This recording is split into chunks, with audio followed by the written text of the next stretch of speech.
आखिर एक बैरल कच्चे तेल से इंसान कितनी चीजें निकाल सकता है?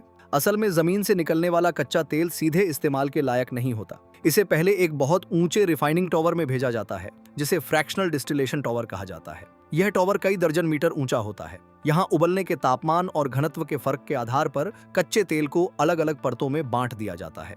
आखिर में कच्चे तेल को 7 मुख्य हिस्सों में अलग किया जाता है। सबसे ऊपर वाली परत होती है लिक्विफाइड पेट्रोलियम गैस। यही गैस सीधे हमारे घरों तक पहुंचती है और रसोई के गैस चूल्हे में जलती है। उसके नीचे आता है गैसोलीन यानी पेट्रोल। एक दिलचस्प बात यह है कि पेट्रोल पूरे कच्चे तेल का सिर्फ लगभग 20% ही होता है। तीसरी परत होती है नफ्था। नाम भले ही कम सुना हो, लेकिन प्लास्टिक और सिंथेटिक कपड़े बनाने में इसका बहुत बड़ा योगदान है। यानी एक तरह से हम तेल को कपड़ों के रूप में भी पहन रहे होते हैं। चौथी परत है जेट फ्यूल। यह पेट्रोल से ज्यादा स्थिर होता है और हवाई जहाजों में इस्तेमाल किया जाता है। पांचवी परत होती है डीजल फ्यूल। यह कच्चे तेल का सबसे बड़ा हिस्सा, लगभग 30% से भी ज्यादा होता है।